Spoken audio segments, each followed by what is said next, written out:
In the gilded courts of kings, where silken banners hung heavy with the scent of incense and ambition, the matters of the heart were seldom private. Behind the jeweled smiles and solemn vows lay hidden corridors of desire, where whispered promises could topple alliances and a single stolen glance could ignite a scandal.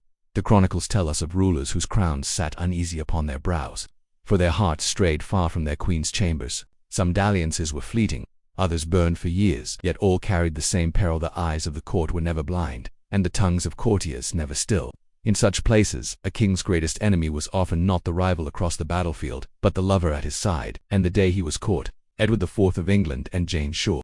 Edward IV of England was a king of striking figure and easy charm, a man whose presence commanded loyalty on the battlefield and admiration in the ballroom alike. Tall, broad-shouldered, and gifted with a disarming smile, he was as adept at winning the hearts of his subjects as he was at outmaneuvering his political enemies. Yet, among all his victories, the conquest that caused the most murmuring in the halls of London was not of a territory or a throne. It was of the heart of a married woman named Jane Shore. Jane was no princess, born Elizabeth Lambert, the daughter of a respectable but modest London goldsmith. She had none of the titles or ancestral power that typically drew a king's gaze, yet she possessed something rarer in court than bloodlines, a beauty so luminous it seemed to soften even the harshest of tempers, and a wit as quick as any courtier's. She married a prosperous merchant, William Shore, but theirs was no marriage of passion.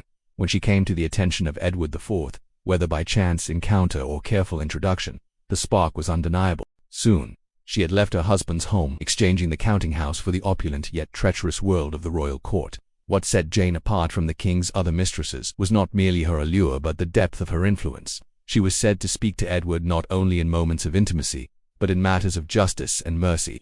Chroniclers claimed she often persuaded him to pardon condemned men or grant favors to those in need. While some lauded her compassion, others whispered she meddled in affairs that should have been the domain of lords and ministers, not a merchant's wife elevated by the king's desire.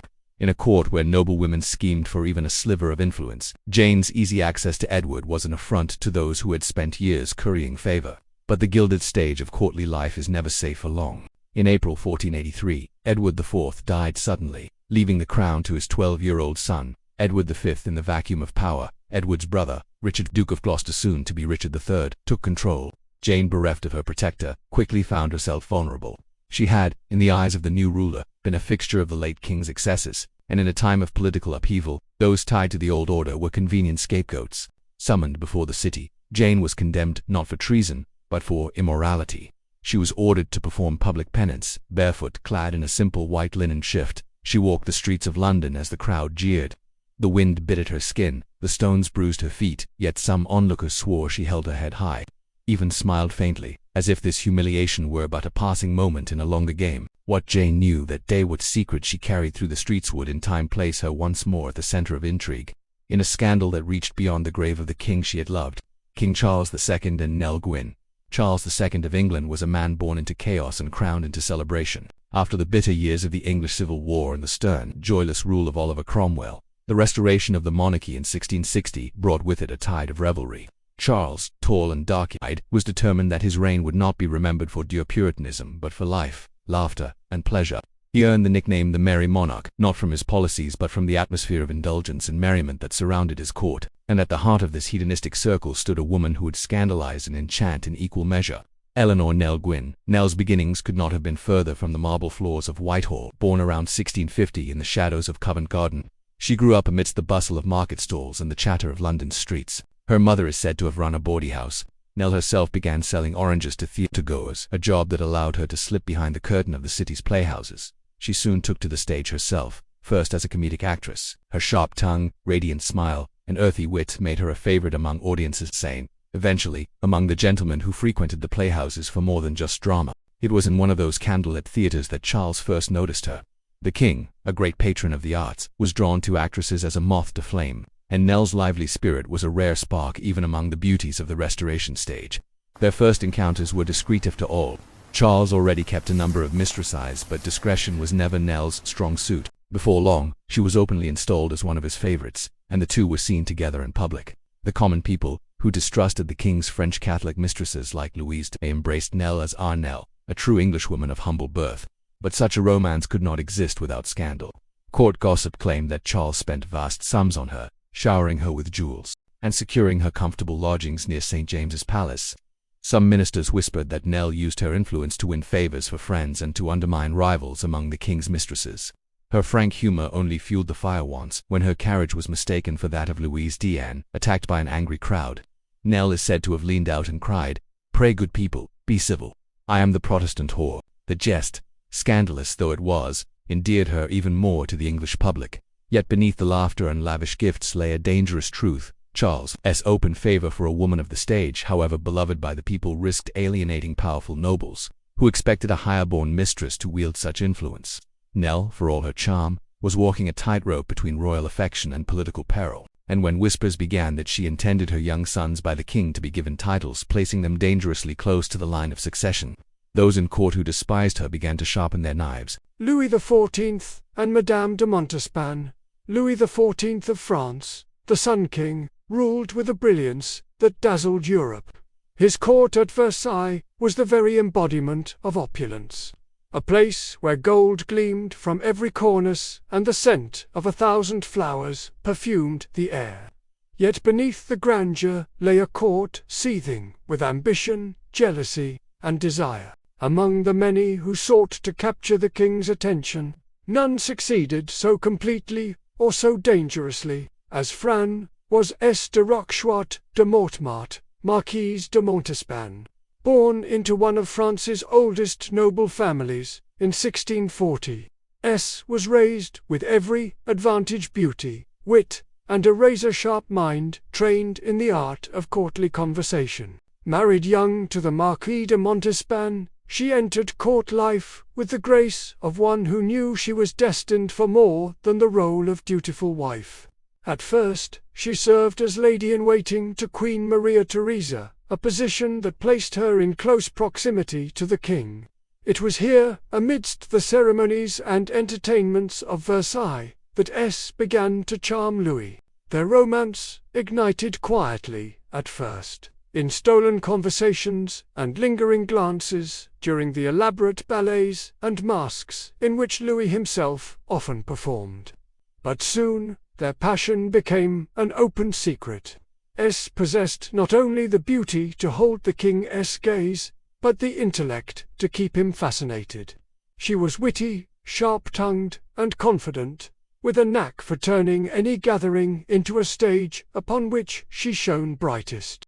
In the 1670s, she supplanted all other mistresses, including Louise de la, and became the undisputed favorite. Her influence was immense. The king showered her with jewels, estates, and titles, and their apartments in Versailles were connected by a private passage.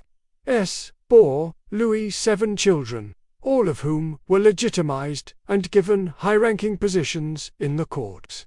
Ministers and courtiers alike understood that to win the Marquise's favor was to secure the king's ear. Yet such power drew enemies like moths to a flame. Behind the glittering facade, jealous rivals whispered that she held the king's heart through unnatural means, poisons, and love potions obtained from the shadowy world of Paris' fortune-tellers. These whispers gained deadly substance during the infamous affair of the poisons in the late 1670s, a scandal that rocked France to its core. Dozens of nobles were accused of dabbling in black magic, fortune-telling, and even human sacrifice. Among the accused was Madame de Montespan herself, named by the fortune-teller Catherine Monvoisin, known as La Voisin, as a client who had commissioned love potions and attended dark rituals to secure the king's passion. The accusations were never proven, but their shadow lingered. Though Louis never publicly rebuked her, the tide of favor began to ebb. In time, a younger mistress began to rise in the king's esteem, and once the brightest star at court, found her place slipping. Yet some claimed she never truly lost her hold over the Sun King, that even in her withdrawal from court life, she carried secrets that could have shattered his reign. What she knew, if she truly had dabbled in the forbidden arts, was something she never confessed, leaving France to wonder whether its golden age had been built, in part, upon the whispers of sorcery. Henry VIII and Anne Boleyn. Henry VIII of England was a king whose appetites, political, territorial, and personal, were as vast as his ambition. Crowned in 1509, he was every inch the Renaissance prince, athletic, learned, and handsome, with a confidence that seemed unshakable. Yet history remembers him less for his tournaments and treaties than for the women who shared his throne and the bloodshed that followed. Among them, none altered the fate of England so completely as Anne Boleyn. Anne was no common beauty by the standards of her time.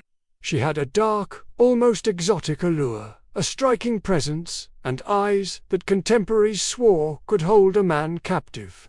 Born to Sir Thomas Boleyn, a well-connected diplomat, she was educated at the courts of the Netherlands and France, where she learned the arts of charm, wit, and conversation.